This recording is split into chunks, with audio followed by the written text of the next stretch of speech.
जय जनेन्द्र भैया। नमो अरिहन्ताणम् नमो सिद्धाणं नमो आयरीयानम्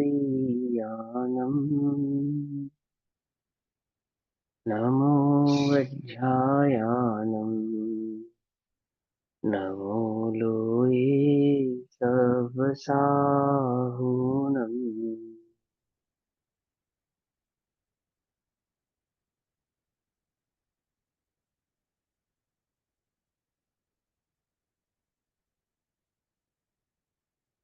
नमः समय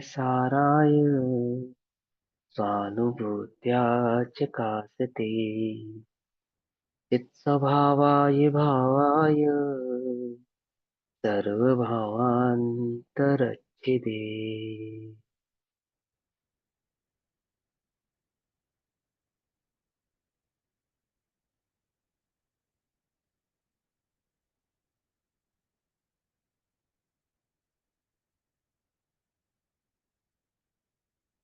हमारे दोपहर कालीन कक्षा का विषय चल रहा है श्री समय सारजी ग्रंथ। श्री समय सारजी का स्वाध्याय हम सभी आचार्य अमृत चंद्र देव द्वारा रचित आत्मख्याति टीका के माध्यम से कर रहे हैं।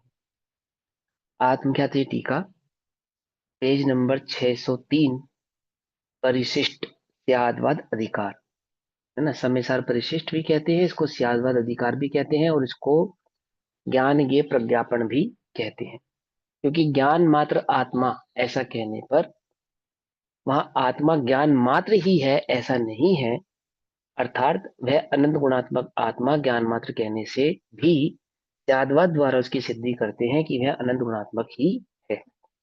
इस भाव को समझाते समय आचार्य देव ने 254 नंबर का जो कलश कहा उसमें ज्ञान ज्ञेयों में नहीं जाता, इस प्रकार प्रदेश भिन्नता का ज्ञान कराया। एक बात। दूसरी बात, परंतु ज्ञान ज्ञेयों को जानता है, जानने भर से ज्ञान ज्ञेयों में प्रवेश करता नहीं है। ये बात हमको सियादवाद के माध्यम से समझाई। अब 255 नंबर के कलश में, जो कि नास्तित्व का कलश है, उसमें ज्ञेय ज्ञान में प्रवेश नहीं करते, ये बात समझाएंगे। अस्थि और नास्ति कोई अलग अलग नहीं है। आत्मा में विरुद्ध धर्मत्व वस्तु रहती है ना, धर्म रहते हैं। आत्म वस्तु में विरुद्ध धर्म सदैव विद्यमान रहते हैं। अस्तित्व नाम का एक धर्म आत्मा में है और नास्तित्व नाम का भी एक धर्म आत्मा में है। ठीक है ना। कल रात की कक्षा में समझाया ना, ये स्यादवाद किसको कहते हैं, अर्थात वस्तु में जो धर्म है, वस्तु में जो गुण है, उस धर्म अथवा गुण की अपेक्षा से वस्तु के विषय में कहना तो स्यादवाद कहलाता है। और अधिकार क्या है, स्यादवाद अधिकार है। तो वस्तु में एक अस्तित्व नाम का गुण है, अस्तित्व नाम का गुण है, तो वस्तु में एक नास्तित्व नाम का भी गुण है। किन किन की तो अस्थि रहेगी और किन किन की नास्ति रहेगी। कोई ऐसा कहे कि ये कैसी अपेक्षा है, कि आपने तो पर की अपेक्षा से कहा है। नास्तित्व तो पर की अपेक्षा से है, स्व की अपेक्षा से है।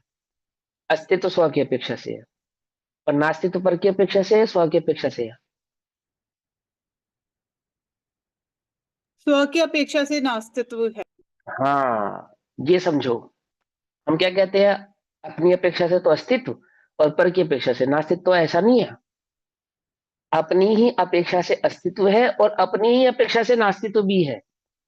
कि मैं तो पर रूप, मैं रूप हूं ही अस्तित्व, और मैं पर रूप नहीं हूं नास्तित्व। मैं ज्ञान तो हूं और मैं ज्ञेय नहीं हूं।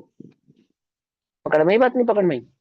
दोनों ही मेरी अपेक्षाएं हैं। कोई कहे कि तो आपने पर की अपेक्षा से कहा, तो परवर की कोई अपेक्षा नहीं है। पर की अपेक्षा पर में लगेगी, मेरी अपेक्षा मुझ में लगेगी। अस्तित्व की अपेक्षा भी मेरी है और नास्तित्व की अपेक्षा भी मेरी है। एकत्व की अपेक्षा मेरी है तो अनेकत्व की अपेक्षा भी मेरी है। अब मैं अनेक प्रकार का कैसे हो गया ज्ञेयों से? अरे मेरे ज्ञान में योग्यता है ना अनेक प्रकार के ज्ञेय झलकाने की, ये मेरी योग्यता है, ये मेरी योग्यता है। ये मैं अनेक प्रकार के ज्ञेयों को झलकाने में समर्थ हूं, ये मेरी योग्यता है। पकड़ में ही बात, नहीं पकड़ में ही? समझ में आती ना। देखो, ये वस्तु है इसलिए मैं देख पाता हूं, या मैं देखने की शक्ति रखता हूं तो इस वस्तु को भी देख पाता हूं। कुछ अंतर है या नहीं है? देखने की ये शक्ति वस्तु, रखता हूँ। है ना। ये वस्तु है इसलिए मैं देख पा रहा हूं, ऐसा नहीं। मैं देखने की शक्ति रखता हूँ, वस्तु है तो उसको देखता हूँ, नहीं है तो उसको नहीं देखता हूँ। मुझ में अनेक अनेक घियों को झलकाने की शक्ति है, तो मैं अनेक घियों को अनेक प्रकार से झलकाता हूँ। अनेक प्रकार के घी है ना, अनेक प्रकार के, ये अनेक प्रकार के घियों को जानने की मुझ में शक्ति है। क्या शक्ति है? एक तो मैं घियों को जानूं, पहली शक्ति। दूसरी, यदि अनेक प्रकार के घी हैं तो अनेक प्रकार से जानूंगा। देखो मैं आपको एक चीज समझाता हूँ, शायद आपको नहीं समझ में आई हो। एक उदाहरण के माध्यम से समझाता हूँ।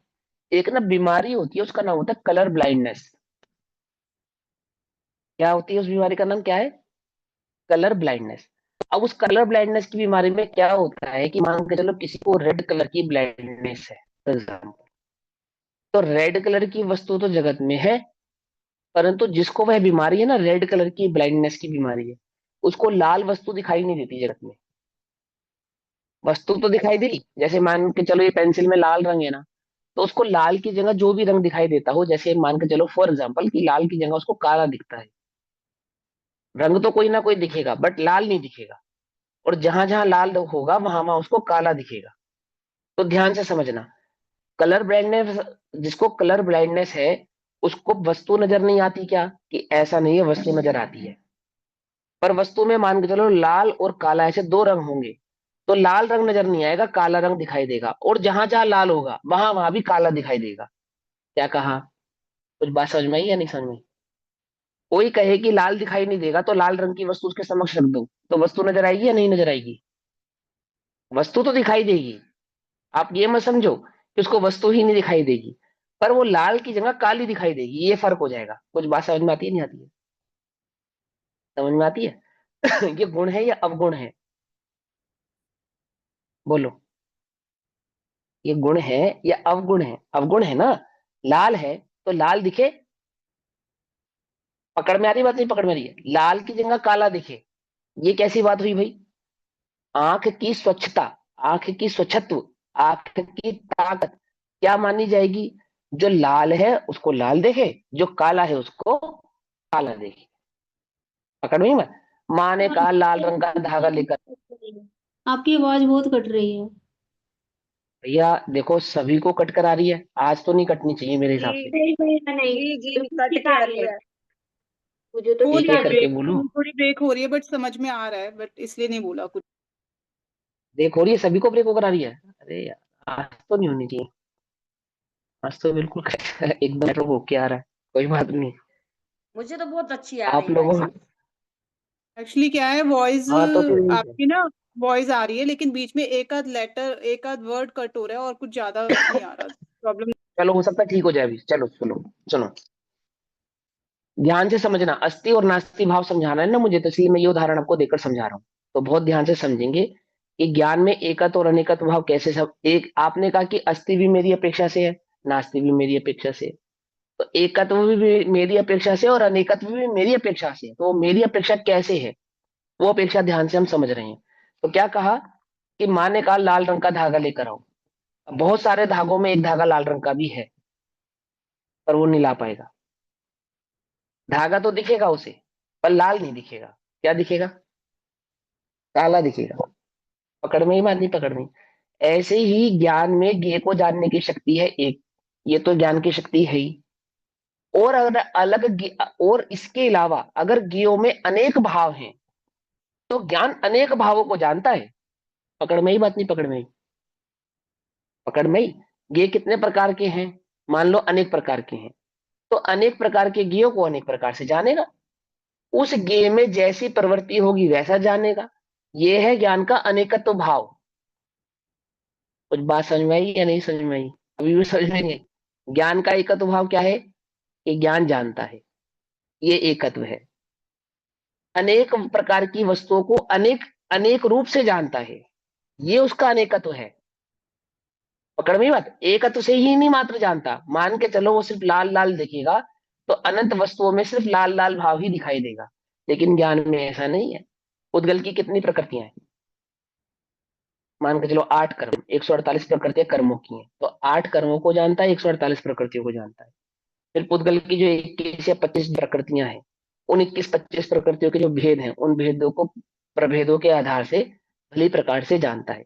वह ज्ञान जानता है कि पुद्गल परमाणु में कौन सा परमाणु तो स्कंद रूप पुद्गल रूप हुआ, कौन सा परमाणु कर्म रूप हुआ, कौन सा परमाणु शरीर रूप हुआ, कौन सा औदारिक रूप हुआ, कौन सा वैक्रिक रूप हुआ। ऐसा सब जानता है ना, भेद भेद भेद करके जान रहा है, नहीं जान रहा है भली प्रकार से। या पुद्गल को बस पुद्गल जानता है, पुद्गल के वैक्रियक और औदैहिक भावों को भी जानता है, या मात्र पुद्गल को ही जानता है। यदि एकत्व मात्र होता ज्ञान के अंदर, तो पुद्गल को मात्र पुद्गल जान पाता, पुद्गल के औदारिक और वैक्रिक भेद को नहीं पहचान पाता। ये उसका अनेकत्व गुण है कि यदि पुद्गल में 2 3 4 असंख्यात संख्यात पर्याय हुई, तो पुद्गल की संख्यात असंख्यात पर्यायों को भी वह ज्ञान जानेगा। ये शक्ति किसकी है? वो ज्ञान के अनेकत्व भाव की शक्ति है। मेरी आंख एक रंग को भी पहचानती है, और मेरी ही आंख 7 रंग को भी पहचानती है। कुछ बात समझ में आती है? मेरी आंख एक रंग को तो पहचानती है ही, परंतु मेरी आंख 7 रंग को भी पहचानती है। एक ही रंग के कई कई प्रकार के भेदों को भी पहचानती है। एक ही लाल, कितने प्रकार का लाल है? 100 प्रकार का लाल है। तो 100 प्रकार के लाल को मेरी आंख पहचानती नहीं पहचानती है? तो एक लाल को भी पहचाने और 100 लाल को भी पहचाने, तो 100 को जानने की शक्ति भी मेरी है, एक को जानने की शक्ति भी मेरी है। एकत्व भी मेरा है, अनेकत्व भी मेरा है। पकड़ में आई या नहीं पकड़ में? ये बात पकड़ में? ये बात मैं क्यों समझा रहा हूं, ये बात हम क्यों कह रहे हैं? ये बात हम इसलिए कह रहे हैं कि कोई ये समझता हो कि वस्तु स्वरूप के अंदर, स्यादवाद के अंदर, एक अपेक्षा मेरी है और एक अपेक्षा पर की है, तो ऐसा नहीं है। जब हम उसको समझाएंगे, जब हम उसको कहेंगे, ये बात अलग है कि हम उसको पर की अपेक्षा से कहते हैं, परंतु पर की अपेक्षा से कह देने से वह गुण कोई पर का नहीं हो जाता, वह आत्मा का अपना निजी गुण ही रहता है। अस्तित्व भी मेरा है, नास्तित्व भी मेरा है, एकत्व भी मेरा है, अनेकत्व भी मेरा है। पकड़ में यही बात है ना? अब हमने क्या समझा? अस्तित्व समझा। क्या अस्तित्व समझा? ज्ञान का अस्तित्व समझा। क्या समझा ज्ञान के अस्तित्व में हमने? कि ज्ञान ज्ञेय को तो जानता है, परंतु ज्ञान ज्ञेय में प्रवेश नहीं करता। ये तो हो गया किसका? हमारा ज्ञान का अस्तित्व गुण। अब हम कर समझेंगे नास्तित्व गुण। तो नास्तित्व गुण से हम क्या समझेंगे? कि ज्ञान ज्ञेय को तो जानता है, परंतु ज्ञेय ज्ञान में प्रवेश नहीं करते। ऐसा नहीं, ज्ञान ज्ञेय को अपने में प्रवेश करने नहीं देता, ऐसा। कुछ बात समझ में आई या नहीं समझ में आई? ये ज्ञान का नास्तित्व भाव है, ये मेरा अपना नास्तित्व भाव है कि मैं अपने घर में किसको प्रवेश करने दूंगा और किसको प्रवेश करने नहीं दूंगा। क्या कहा? तो जो पाकिस्तान तो हिंदुस्तान में प्रवेश करना चाहता ही है, ये देख रेख हिंदुस्तान को करनी पड़ेगी ना, कि वो पाकिस्तान हमारे अंदर प्रवेश ना कर पाए। बोलो क्या कहा? कुछ समझ में आई बात? नहीं, वो आतंकवादी, वो पाकिस्तानी, वो बाहरी पदार्थ, बाहरी व्यक्ति मेरे देश में प्रवेश ना कर पाए, ये जिम्मेदारी किसकी है? मेरी है या सामने वाले देश की है कि वो मेरे देश में प्रवेश ना करे? ये तो मेरे देश की जिम्मेदारी है ना। मेरा नागरिक बाहर ना जा पाए, इसकी जिम्मेदारी किसकी है? पाकिस्तानियों की है। ये भी मेरी जिम्मेदारी है, ये भी मेरी जिम्मेदारी है कि मेरे देश का कोई नागरिक, कोई वासी मेरे देश को, मेरे देश की सीमा का उल्लंघन करके गैर कानूनी तरीके से बाहर ना जा पाए। ये जिम्मेदारी भी किसकी है? मेरी है। और कोई बाहरी व्यक्ति भी मेरे देश में प्रवेश ना करे, ये जिम्मेदारी किसकी है? तो ये भी मेरी जिम्मेदारी है। ऐसा थोड़ी ना कि एक जिम्मेदारी तो मेरी है कि मेरा व्यक्ति आपके देश में प्रवेश, हाँ, ऐसा थोड़ी कि मेरे देश का व्यक्ति आपके देश में प्रवेश नहीं करेगा, ये जिम्मेदारी तो हो गई मेरी। और आपके देश का व्यक्ति मेरे देश में प्रवेश नहीं करेगा, ये जिम्मेदारी हो गई आपकी। ऐसा नहीं है, ऐसा नहीं है। बात समझ में आती है नहीं समझ में आती है? मेरे देश का नागरिक मेरे देश के नियमों का उल्लंघन करके बाहर ना जाए, ये जिम्मेदारी तो मेरी है ही, परंतु बाहरी देश का कोई व्यक्ति मेरे देश में गैर कानूनी तरीके से प्रवेश न करे, यह जिम्मेदारी भी मेरी अपनी ही है। अस्तित्व भाव तो मेरा है ही है, नास्तित्व भाव भी मेरा ही है। क्या कहा? अभी बात समझ में आई या नहीं समझ में आई? ये अस्तित्व गुण मेरा तो है ही। ये स्यादवाद ने जो अस्तित्व की अपेक्षा से मेरे स्वरूप की चर्चा की, वह तो मेरी है ही, परंतु जो नास्तित्व से चर्चा की जाएगी, तो आप समझो कि पर की अपेक्षा से की जाएगी। अपेक्षा मेरी ही है कि मेरी जिम्मेदारी है, ये मेरा गुण है कि वह पर पदार्थ मेरे प्रदेशों में, मेरे देश में प्रवेश ना करे। तो ज्ञान तो गियो में गया ही नहीं, ये बात तो है ही। और ज्ञान ने गियो को ज्ञान में प्रवेश नहीं होने दिया, यह भी ज्ञान की जिम्मेदारी है। ये ज्ञान का नास्तित्व भाव है। हम उसको सरलता से समझाने के लिए ऐसा कहते हैं कि गियो ने ज्ञान में प्रवेश नहीं किया। तो गियो ने ज्ञान में प्रवेश क्यों नहीं किया? क्योंकि ज्ञान ने होने नहीं दिया। ये ज्ञान के पास ताकत है कि उसने गियो को ज्ञान में प्रवेश होने नहीं दिया। बात समझ में आई या नहीं समझ में आई? समझ में आती है? वह अस्थि नास्ति भाव गियो में भी होगा। आपके देश का नागरिक मेरे देश में ना आए और मेरा देश का नागरिक आपके देश में ना आए, ऐसे नास्ति अस्थि नास्ति भाव आपके देश में भी होंगे। परंतु मैं आपके देश की जिम्मेदारी संभालूं या अपने देश की जिम्मेदारी संभालूं? बोलो। हमारा देश ये सोच ले कि भाई देखो, उन लोगों ने भी तो सिक्योरिटी टाइट कर रखी है ना, हमारे पड़ोसी राज्य ने भी, हमारे पड़ोसी देशों ने भी, कि भाई हमारे देश का व्यक्ति उनके देश में ना जाए और उनके देश का व्यक्ति हमारे देश में ना, ये सिक्योरिटी तो उनके पास भी है। तो हम अपनी सिक्योरिटी थोड़ी लूज कर देते, कर दें या नहीं कर दें? बोले ऐसे नहीं चलेगा भैया, ये नहीं चलेगा। उसकी सिक्योरिटी टाइट कितनी भी हो, आप अपनी सिक्योरिटी में चौकस रहना ही पड़ेगा। रहना पड़ेगा या नहीं रहना पड़ेगा? क्यों? समझ नहीं बात? सबसे ताकतवर देश है अमेरिका, सबसे टेक्नोलॉजी में सबसे अव्वल देश है चाइना।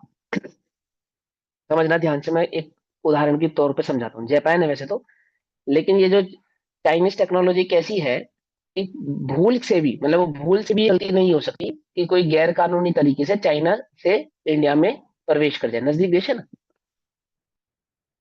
तो इंडिया ये सोचे, हिंदुस्तान ये सोचे कि भाई चाइना की सिक्योरिटी तो हमसे ज्यादा मजबूत है, तो उनका व्यक्ति कैसे हमारे देश में प्रवेश कर पाएगा? इधर से सिक्योरिटी थोड़ी लूज कर दो।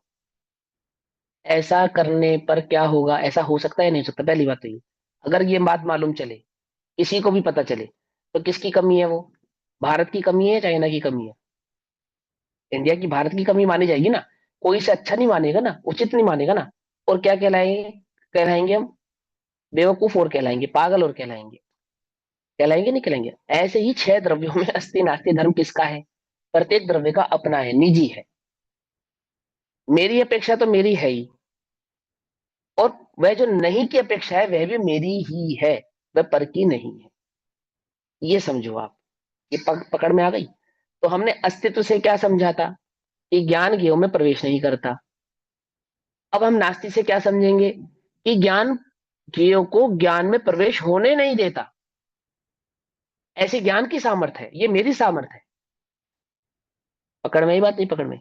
आप निश्चिंत रहो, मैं सर्व सामर्थ्यमान हूं, मुझ में ऐसी सामर्थ्य है कि वह ज्ञेय को ज्ञान में प्रवेश होने, ये ज्ञान ही नहीं होने देगा, ज्ञान ही नहीं होने देगा।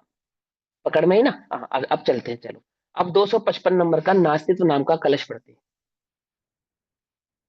ये बात इसलिए कही कि नास्ति माने पर से, ऐसा नहीं। अस्थि तो मेरा है ही, नास्ति भी मेरा है, मेरा है। तो क्षेत्र स्थित शार्दुल विकृतम है ना।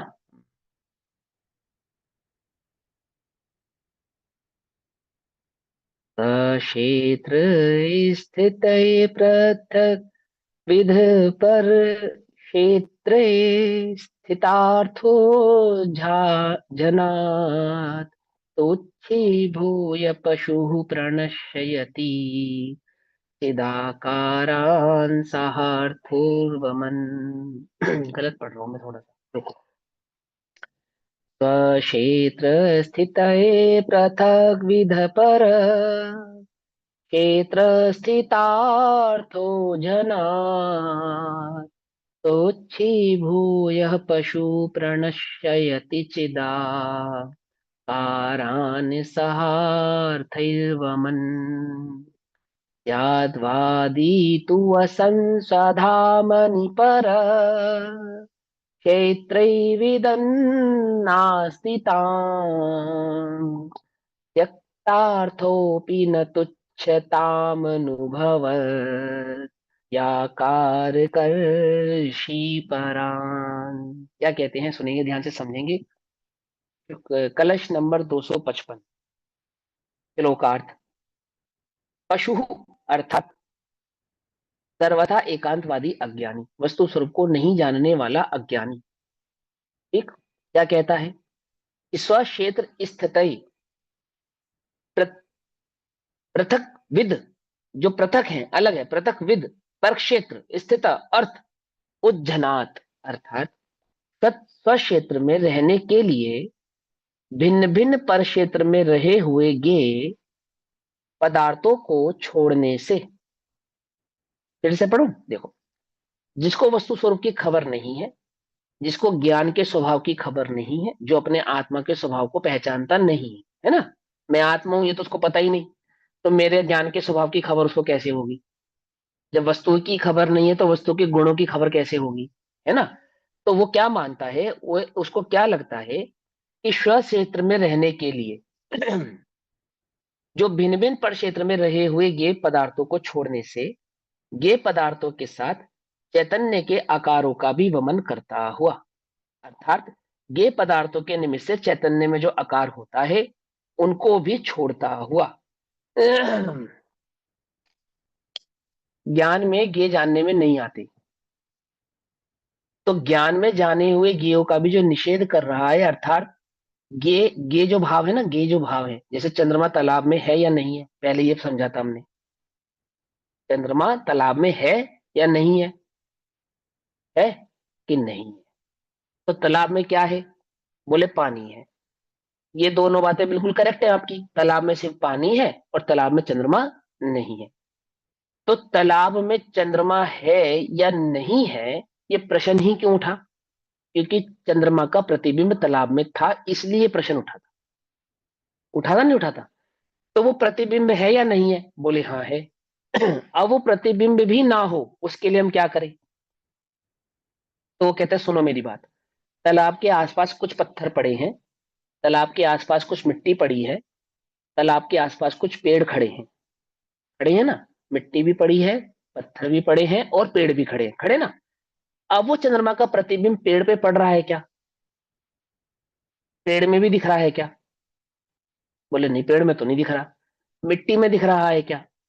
बोले मिट्टी में भी नहीं दिख रहा। पत्थर पे दिख रहा है क्या? बोले पत्थर में भी नहीं दिख रहा। तो बोले तालाब में ही क्यों दिख रहा है?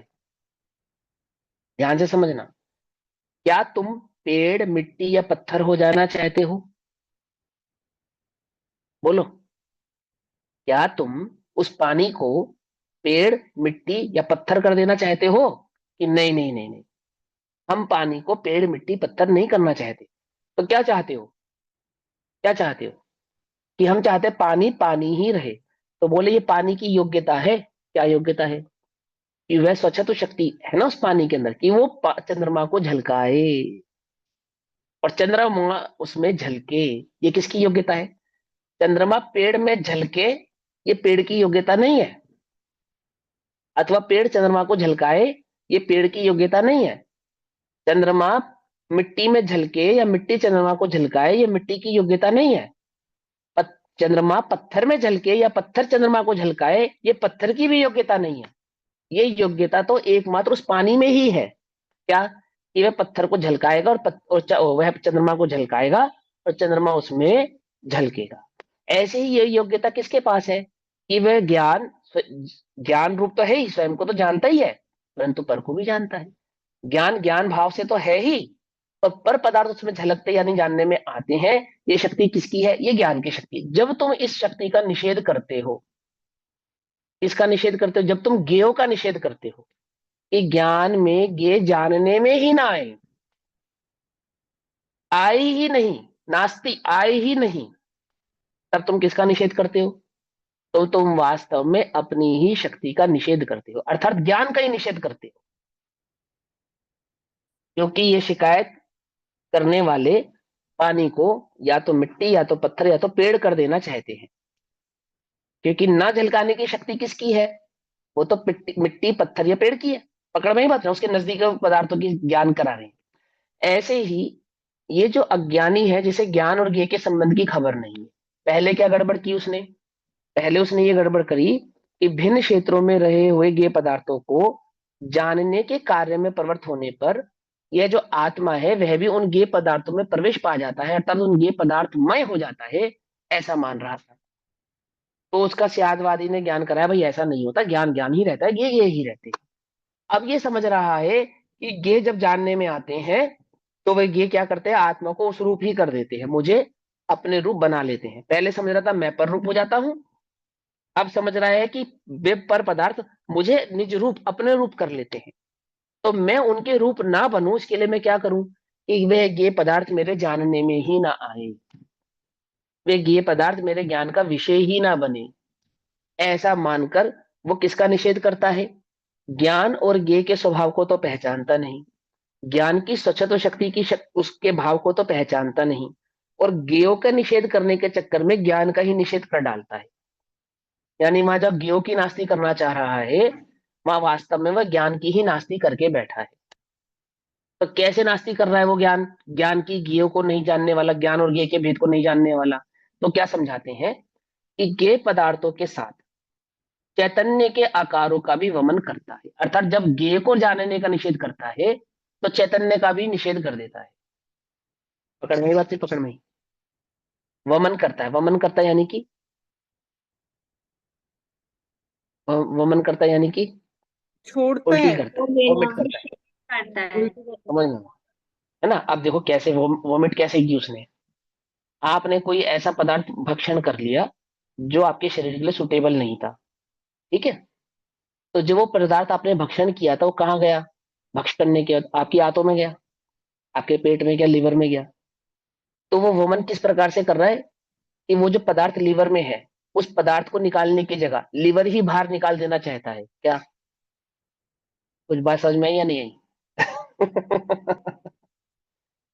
जो पदार्थ पेट में गया, उस पदार्थ को बाहर निकालने की जगह क्या कर रहा है, पेट ही आते ही बाहर निकाल देना चाहता है। सही कर रहा है गलत कर रहा है, बोलो? अपनी जान ले रहा है नहीं ले रहा है? उसको क्या समझ में आना चाहिए कि वो लीवर या वो आते अलग है, और वो पदार्थ जो पेट में प्रवेश पाकर गया है वो अलग है। तो डॉक्टर क्या करता है, दवा देके उल्टी कराता है ना, कराता है ना? ऐसे ही ज्ञान ने ज्ञेय को जाना।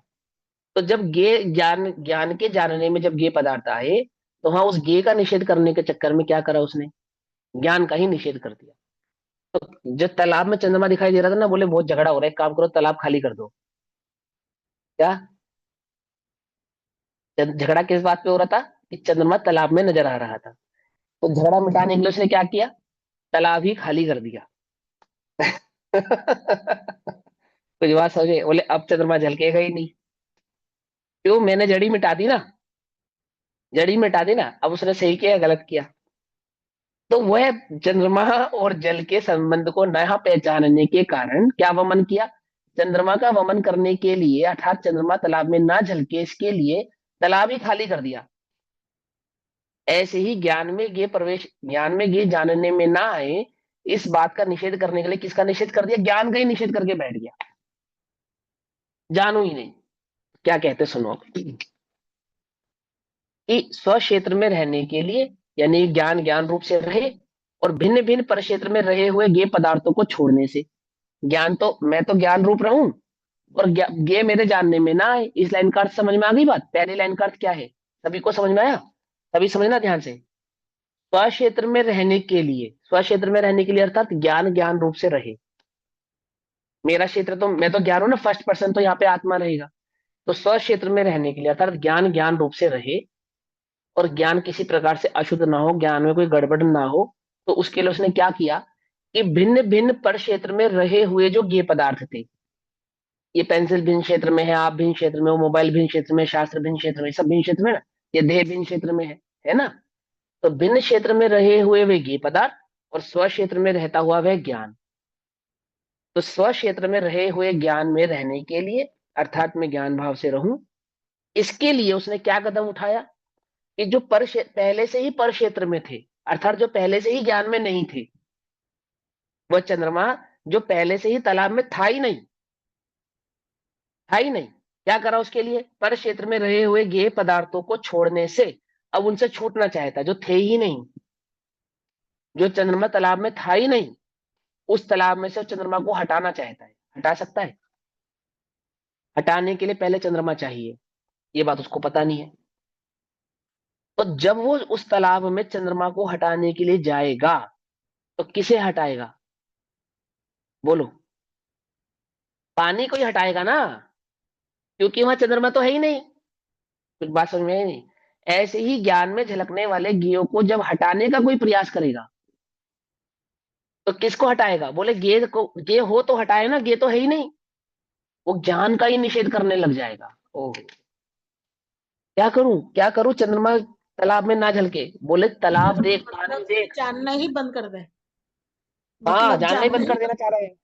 बंद कर रहा है ना, ज्ञान का निषेध कर रहा है। वो कहते हैं, ये समझाते हैं कि जब जल को देखेगा, जब पानी को देखेगा, तो चंद्रमा स्वतः ही नजर नहीं आएगा, आपो आप नजर नहीं आएगा। तो चंद्रमा को देख रहा है ना, इसलिए तुझे पानी नजर नहीं आ रहा है, इसलिए तेरी गड़बड़ हो रही है। तो चंद्रमा का निषेध करना चाहता है ना? बोले हाँ करना चाहता हूँ। तो बोले पानी देखना, देखना वहां चंद्रमा है ही कहाँ, वहां तो चंद्रमा है ही नहीं। लेकिन झलकने का निषेध करेगा तो गड़बड़ है। तब गड़बड़ है ना।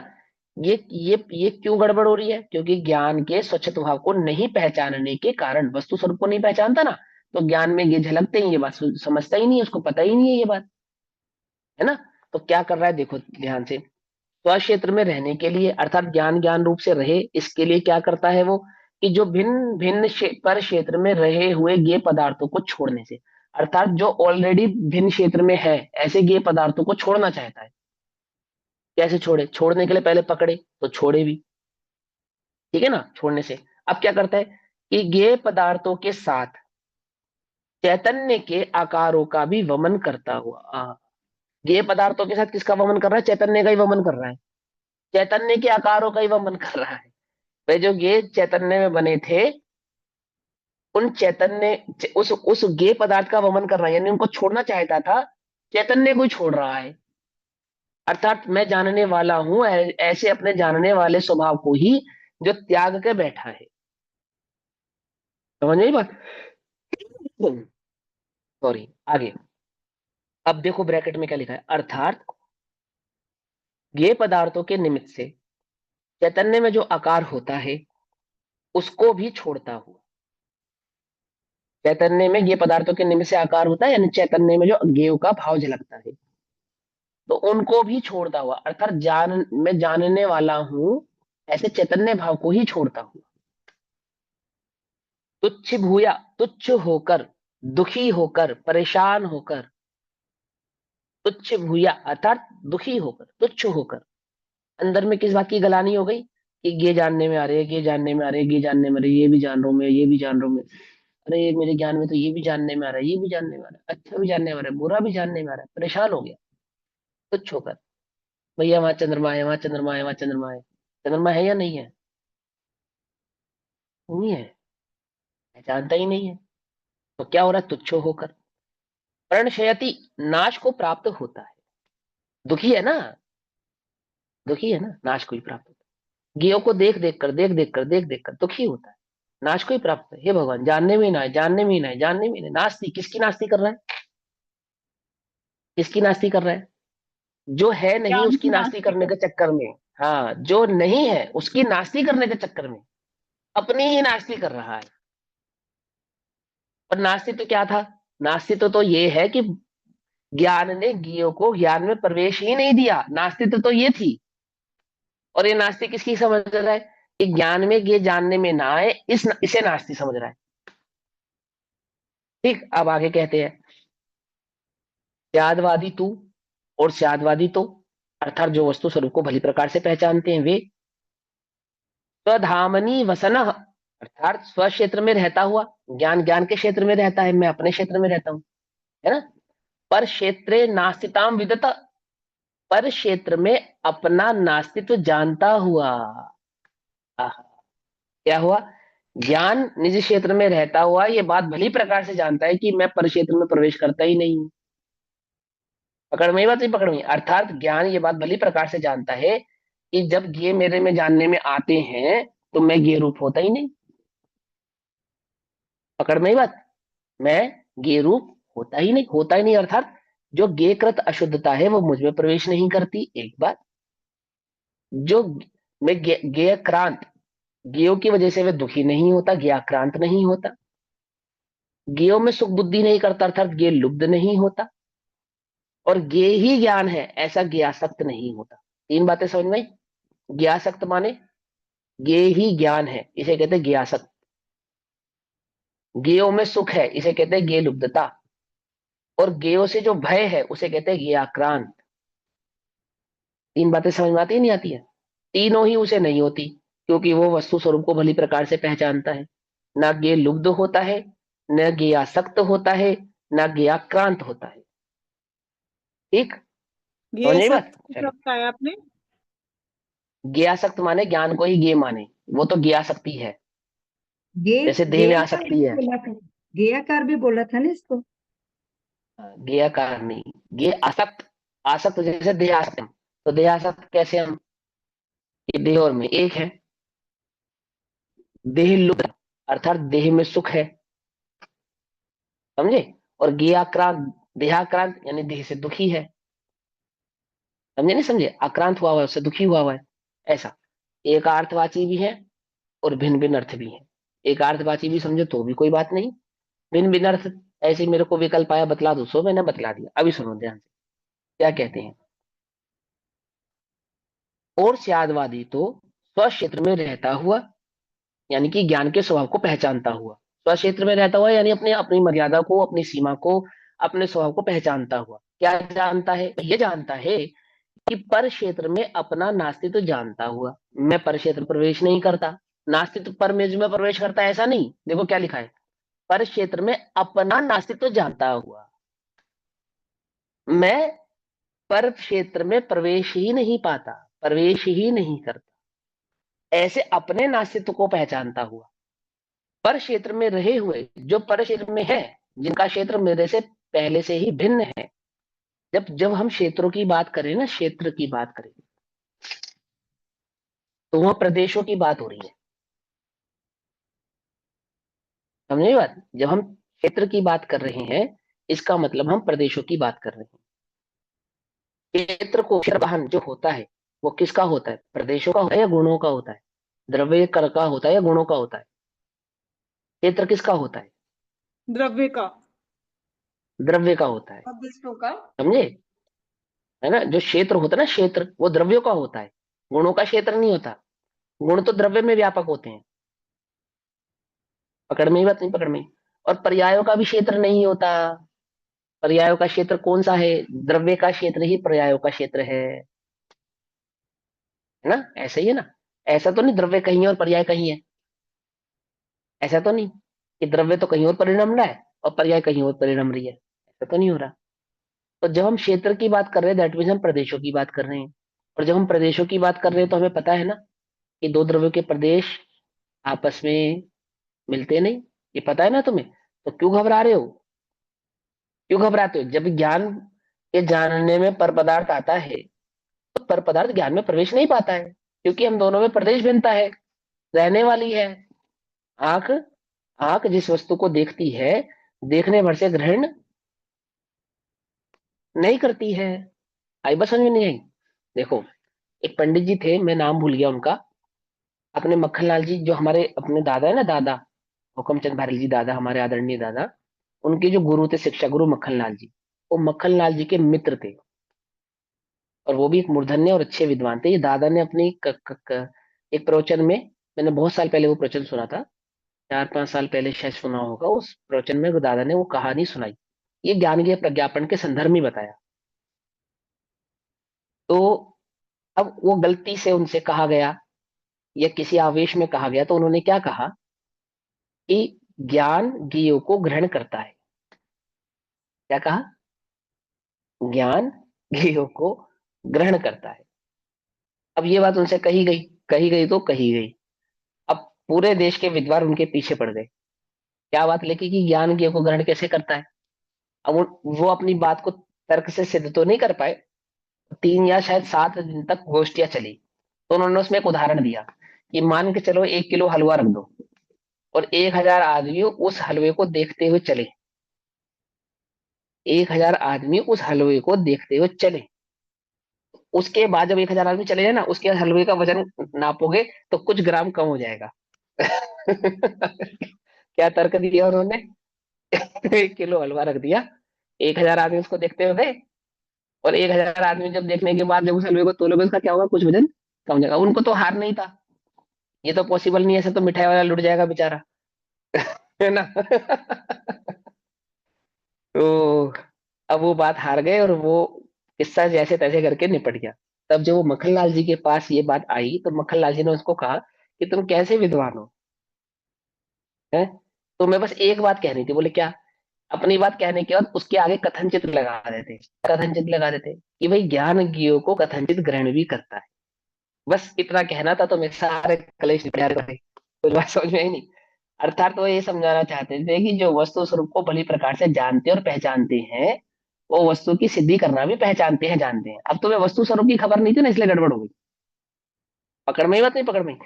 ऐसे ही वस्तु स्वरूप की खबर नहीं होने पर एक ये जो अज्ञानी है, इसको क्या लग रहा है, ये क्या मान के बैठा है कि जब मैं ज्ञेय को जानता हूं तो ज्ञेय को ग्रहण कर लेता हूँ, ज्ञेय का कुछ अंश मुझ में प्रवेश पा जाता है, अथवा मैं ज्ञेय के कारण गंदा हो जाता हूँ, मलिन हो जाता हूँ। अब छल ग्रहण नहीं करना। क्या समझाते हैं वो उसको कि भाई ऐसा नहीं होता। क्यों नहीं होता? कि पर क्षेत्र में रहे हुए जो ज्ञेय पदार्थों को छोड़ता हुआ भी वह पर पदार्थों में से चैतन्य के आकारों को खींचता है। आह, क्या अर्थ है इसका? देखो फिर से पढ़ते हैं। पहले पहले स्यादवादी की भावना को पढ़ते हैं, फिर मैं इसका अर्थ समझाऊंगा। बहुत सिंपल अर्थ है। और जो ये समझते हैं कि ज्ञेय को देखते रहते हैं उसको ज्ञान मानते हैं, उनका यहाँ पे निषेध कर रहे हैं आचार्य। तो कैसे आचार्य निषेध करेंगे वो समझेंगे। देखो, स्व क्षेत्र में रहता हुआ, स्व क्षेत्र में रहता हुआ, ये क्योंकि फर्स्ट पर्सन में हूं तो मैं अपने क्षेत्र में रहता हुआ, ज्ञान अपने क्षेत्र में रहता हुआ, और पर क्षेत्र में अपना नास्तित्व जानता हुआ, अर्थात मैं पर क्षेत्र में प्रवेश नहीं करता, ज्ञेय की मर्यादाओं में प्रवेश नहीं करता, ऐसा जानता हुआ। आंख गटर को देखते हुए गंदी नहीं होती, ठीक है ना, प्रवेश नहीं किया, ऐसा हुआ। एक अर्थ अपि, अर्थात पर क्षेत्र में रहे हुए जो ऑलरेडी पहले से ही पर क्षेत्र में है, जिनका क्षेत्र मुझसे भिन्न है। समझ में बात? दो द्रव्यों के क्षेत्र एक है या भिन्न है? दो द्रव्यों के क्षेत्र एक है या भिन्न है? भिन्न है ना। मेरा क्षेत्र भिन्न है और पर द्रव्य का क्षेत्र भिन्न है, भिन्न है, दो ऑलरेडी भिन्न है। ज्ञेय पदार्थों को छोड़ता हुआ भी, अर्थात उन ज्ञेय पदार्थों की दृष्टि नहीं करता हुआ भी, यादवादी है ना ये, वो ज्ञेय पदार्थों को कैसे छोड़ता है कि ज्ञेय पदार्थों की दृष्टि नहीं करता हुआ भी, और परान आकारकर्षी, अर्थात वह पर पदार्थों में से, अर्थात ज्ञान में जो ज्ञेय झलक रही है, ज्ञान में जो ज्ञेय भाव झलक रहा है, झलक रहा है ना, तालाब में जो चंद्रमा झलक रहा है, उस झलकते हुए चंद्रमा के होने पर भी क्या करता है? चैतन्य के आकारों को खींचता है। मात्र पानी पानी देखता है, चंद्रमा नहीं देखता है। मात्र ज्ञान ज्ञान को देखता है, ज्ञान में झलकने वाले आकारों की दृष्टि नहीं करता है, अर्थात ज्ञेय की दृष्टि नहीं करता है। वो स्यादवादी है, वो ज्ञेय को मिटाकर ज्ञान की दृष्टि नहीं करना चाहता।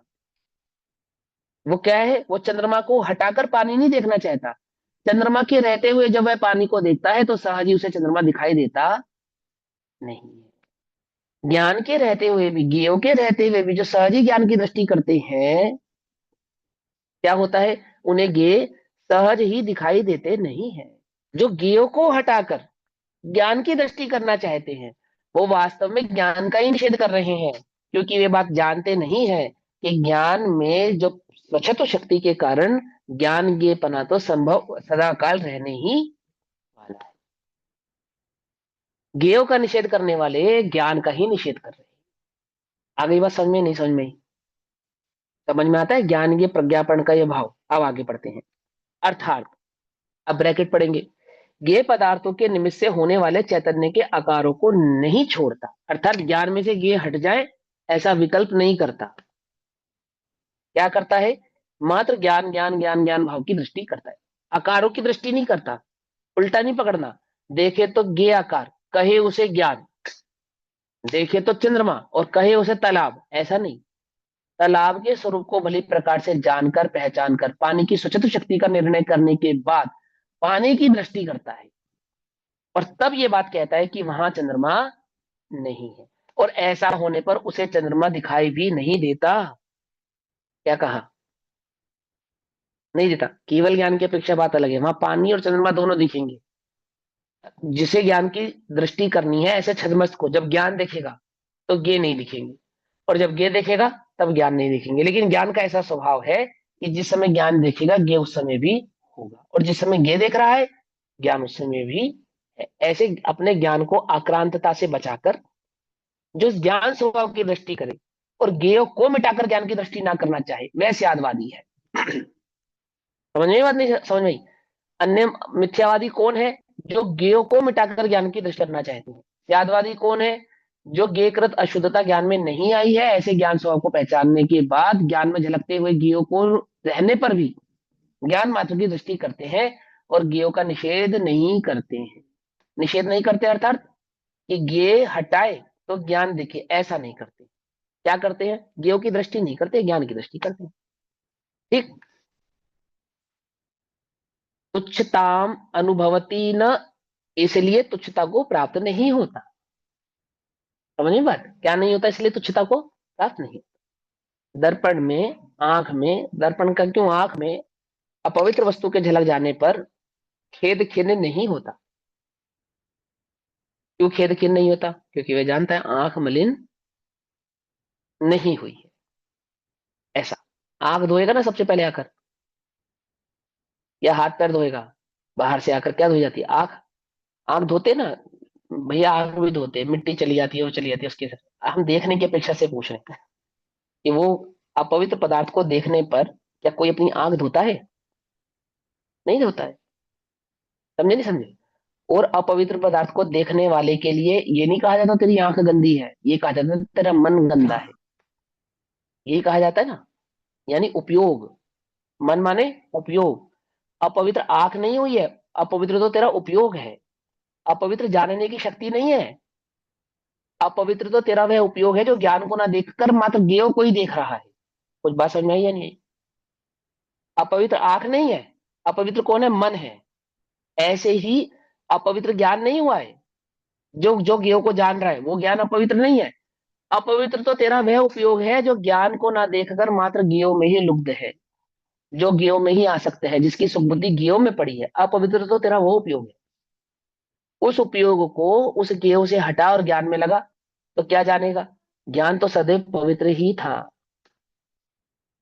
ज्ञान कभी अपवित्र हुआ नहीं। आई बात समझ में या नहीं समझ में? आई ना समझ में? चलो देखो, पानी में जैसे चंद्रमा झलक रहा है, तो ऐसे पानी में जहर भी झलक सकता है।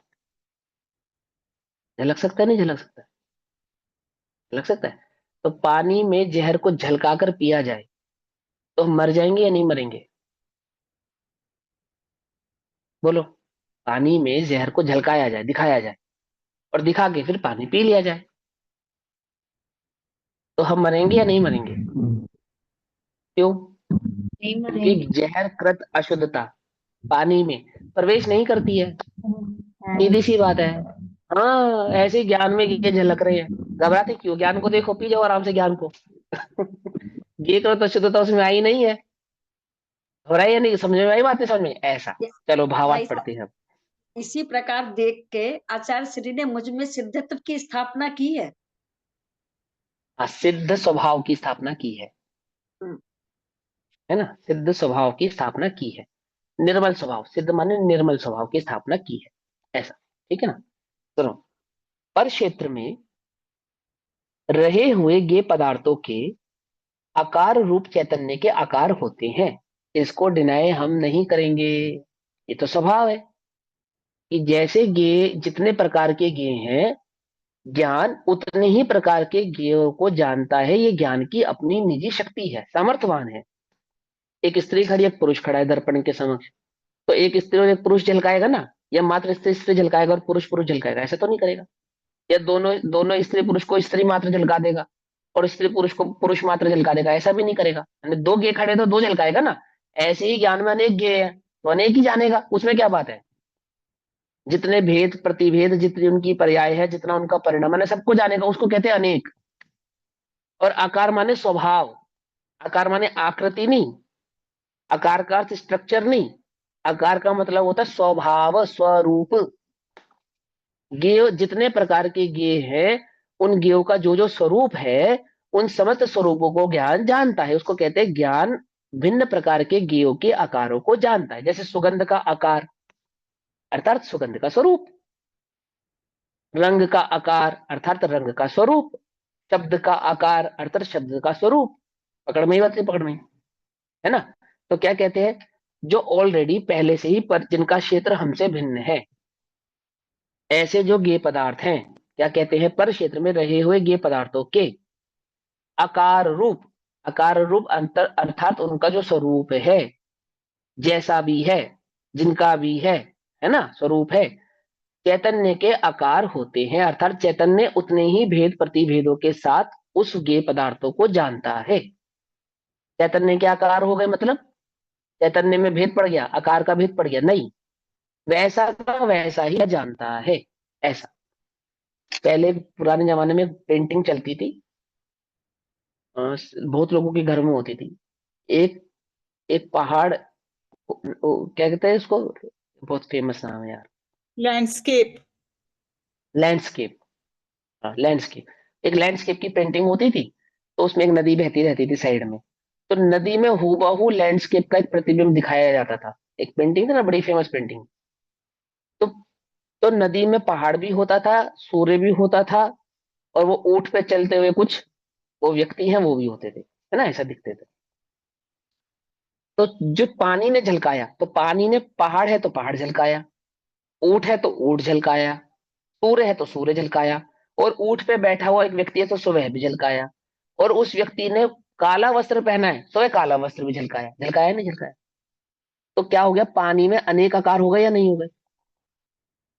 पानी में अनेक आकार हो गए या नहीं? अब प्रश्न ये है कि पानी अनेकाकार हो गया या नहीं हो गया? कि पानी अनेकाकार नहीं हुआ, लेकिन पानी में अनेक आकार झलक रहे हैं। झलक रहे हैं, नहीं झलक रहे हैं? अनेक क्यों झलक रहे हैं? अरे जितने उसके पास समक्ष उतरे सारे वैसे के वैसे झलक रहे हैं। जो पहाड़ है सो पहाड़ रूप झलक रहा है, जो चंद्रमा है सो चंद्रमा रूप झलक रहा है, जो ऊंट है सो ऊंट रूप झलक रहा है, जो व्यक्ति है सो व्यक्ति रूप झलक रहा है। ऐसे है ना। तो क्या कहते हैं कि पदार्थों के आकार रूप चैतन्य के आकार होते हैं। चैतन्य के आकार होते हैं अर्थात चैतन्य उनके स्वरूप को वैसा का वैसा ही जानता है। ये है इसका मतलब, समझे? आगे, उन्हें यदि मैं अपना बतला बनाऊंगा, उन पर पदार्थों को यदि मैं अपना बनाऊंगा जो मुझे ज्ञान में झलक रही हैं, तो स्व क्षेत्र में ही रहने के स्थान पर क्षेत्र में भी व्याप्त हो जाऊंगा अपनी तरफ से। वो पर पदार्थ मुझ में स्थापित हो जाएंगे, ऐसा नहीं। क्या है कि यदि मैं उन्हें अपना बनाता हूं, यदि मैं मानता हूं कि उन्होंने मुझ में प्रवेश किया है, इसका क्या मतलब है कि मैं जाकर पर पदार्थों में प्रवेश को पा गया। ठीक है ना, ऐसा हो जाऊंगा। ऐसा मानकर अज्ञानी एकांतवादी जो पर क्षेत्र में रहे हुए ये पदार्थ हैं, उनके साथ ही साथ चैतन्य के आकारों को भी छोड़ देता है। अर्थात इससे अच्छा क्या करूं, मैं पर पदार्थ को जानूं ही नहीं। ना रहेगा बांस और ना बजेगी बांसुरी, ना रहेगा ज्ञान, ना रहेंगे ज्ञेय। किस्सा ही खत्म, कलेश ही खत्म कर दो, ज्ञान ही मिटाओ। अर्थात उनको जानना ही बंद कर दो, है ना। इस प्रकार स्वयं चैतन्य के आकारों से रहित तुच्छ होता है और नाश को प्राप्त होता है। अब क्या करते हैं जो स्यादवादी हैं, वे स्व क्षेत्र में रहता हुआ अर्थात दो द्रव्यों की भिन्नता को भली प्रकार से पहचानते हैं। एक द्रव्य दूसरे में प्रवेश नहीं पाता, इस बात को भली प्रकार से पहचानते हैं। ज्ञान के ज्ञेय संबंध को भली प्रकार से पहचानते हैं, है ना। ऐसे जानते हुए पर क्षेत्र में अपने नास्तित्व को जानता हुआ, मेरा नास्तित्व है पर क्षेत्र में। क्या है नास्तित्व? पर का मुझ में नास्ती है ऐसा नहीं, पर की तो मुझ में नास्ती है ही, उसका निषेध नहीं है, परंतु मेरी पर में नास्ती है ऐसा। ये मेरा नास्तित्व गुण है ना, ये पर का नास्तित्व थोड़ी गुण है कि पर की मुझ में नास्ती है, मेरी पर में नास्ती है ऐसे। हम अक्सर जब स्यादवाद की चर्चा करते हैं तो अस्थि नास्ति में क्या गड़बड़ करते हैं, ये गड़बड़ करते नहीं करते? अस्थि अपनी तरफ से कहते हैं, नास्ति पर की तरफ से कहते हैं कि मैं पर में नहीं प्रवेश करता, ये मेरी अस्तित्व है, मैं मुझ में रूप रहता हूँ, और पर मुझ में प्रवेश नहीं करता, ये नास्तित्व गुण है। तो मेरा नास्तित्व गुण ये नहीं कि पर मुझ में प्रवेश नहीं करता, मेरा नास्तित्व गुण क्या है कि मैं पर में प्रवेश नहीं करता। और पर मुझ में प्रवेश नहीं करता, ये किसका नास्तित्व गुण है? ये पर का नास्तित्व गुण है। समझे या नहीं समझे? पर रूप रहता है, ये पर का अस्तित्व गुण है। मैं जो निज रूप रहता हूँ, ये मेरा अस्तित्व गुण है। पर मुझ में प्रवेश नहीं करता, ये पर का नास्तित्व गुण है। और मैं पर में प्रवेश नहीं करता, ये मेरा नास्तित्व गुण है। और मैं पर को अपने में प्रवेश होने नहीं देता, ये भी मेरा ही नास्तित्व गुण है। आई बात समझ में नहीं समझ में, है ना? ये भी मेरे देश की रक्षा है ना, कि मैं पड़ोसी देश को अपने देश में आने नहीं देता, उसको अपनी सीमा का उल्लंघन करने नहीं देता। अपनी सीमा का तो उल्लंघन मैं करता ही नहीं हूं, परंतु उसको भी उसकी सीमा का उल्लंघन करने से कौन रोकता है? मैं ही रोकता हूं। मुझ में प्रवेश ना पाए, ये भी जिम्मेदारी मेरी है। ऐसा तो क्या कहते हैं, वो जो स्वभाव को नहीं जानता वो क्या समझता है, और जो स्वभाव को जानता है। अब जिसने स्वभाव को पहचाना उसने क्या करा कि स्यादवादी तो स्व क्षेत्र में रहता हुआ, पर क्षेत्र में अपने नास्तित्व को जानता हुआ, गे पदार्थों को छोड़कर भी, अब गे पदार्थों को छोड़कर भी, कैसे गे पदार्थों को छोड़ा उसने? वो तो गे पदार्थों को छोड़ने के नाम पर ज्ञान को ही छोड़ रहा था। और स्यादवादी ने क्या करा कि गे पदार्थों से अपने उपयोग को हटाया। और क्या करा? चैतन्य के आकारों को नहीं छोड़ता। आहा, अपने ज्ञान स्वभाव को नहीं छोड़ता। जानन रूप मेरी शक्ति है, ऐसे मेरा जानन भाव है, ऐसे जानन भाव का मैं त्याग करता नहीं। ज्ञान में ये झलकते हैं, झलकते रहते हैं, ज्ञेयों का निषेध भी नहीं करता। और ज्ञान में झलकने वाले ज्ञेय के होने पर भी ज्ञान मात्र को जो जान लेता है, ज्ञान की दृष्टि जो कर लेता है, समझ में बात नहीं? समझ में कर लेता है या नहीं कर लेता है ना? उदाहरण अच्छा नहीं है, लेकिन समझाने के लिए है ना, अच्छा उदाहरण नहीं है। एक शिकारी जंगल में शिकार करने गया। शिकार करना अच्छी बात नहीं है भैया। अब उदाहरण मुझे यही याद आ रहा है, इसलिए ये दे रहा हूँ, है ना। एक शिकारी जंगल में शिकार करने गया, तो थक गया ना, तो एक तालाब के पास गया पानी पीने के लिए। तालाब के पास गया पानी पी, तो जैसे ही वो पानी पीने के लिए झुका, तो उसको शेर की परछाई दिखाई दी। क्या दिखाई दी? शेर की परछाई। किस में दिखी? पानी में दिखी। तो जैसे ही उसने शेर की परछाई को देखा, जैसे ही देखा, तो तुरंत अलर्ट हो गया एकदम। किससे? पानी से या शेर से? है शेर से। अब उसके जो अलर्टनेस था, उसने उसको क्या समझाया कि शेर सामने है या शेर पीछे है? क्या जाना उसने?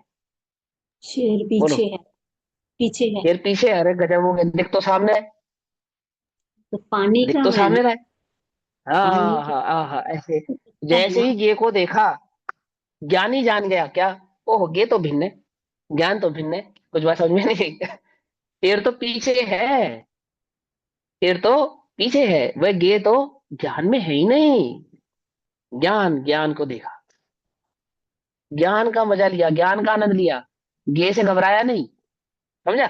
वो अलर्ट कहाँ हो गया? जैसे ही पानी में शेर देखा, वो जानता है पानी में शेर नहीं है। बंदूक कहाँ चलेगी? पानी में चलेगी या पीछे चलेगी? है ना, पीछे चलेगी। ऐसे ही जब भेद विज्ञान होगा, तो किससे होगा? गेयो से होगा या ज्ञान से होगा? बोलो। गेयो से होगा, ज्ञान से थोड़ी होगा। ज्ञान तो वही रहेगा, वैसा का वैसा रहेगा। गे झलकना बंद नहीं होंगे, ज्ञान झलकाना बंद नहीं करेगा। और गेयो की दृष्टि भी हट जाएगी और ज्ञान का आनंद भी आ जाएगा। कुछ बात समझ में आई? ऐसा गेयो के निषेध में तो ज्ञान का ही निषेध है। और ज्ञान मात्र माने, गे है ही नहीं ऐसा माने, तो उसके सशक्त प्रकाशित शक्ति का निषेध है।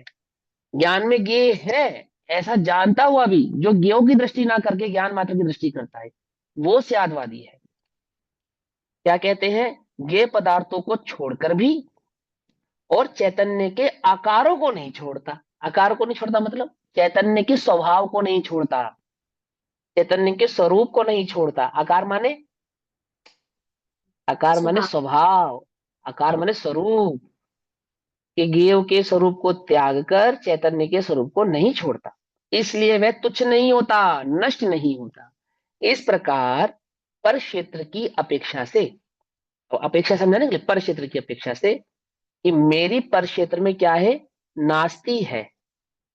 पर की मुझ में नास्ती है वो तो है ही, मेरी पर में नास्ती है। ऐसा पर क्षेत्र की अपेक्षा से नास्तित्व का भंग कहा है, अब 9वें भंग का कलश रूप काव्य कहते हैं। इस प्रकार 255 नंबर के कलश में नास्तित्व का भंग आचार्य देव हमको समझाते हैं। अब 256 नंबर का कलश आएगा स्वकाल का भंग, स्वकाल की अपेक्षा से। सो चर्चा हम कल करेंगे, अब समय हुआ। तब तक के लिए सभी को जय जिनेन्द्र। ओम नमः सिद्धेभ्यः। निज निधि निज में बताई, यहाँ अनंत पुकार है, उसके लिए जिनवाणी माँ को वंदना शत बार।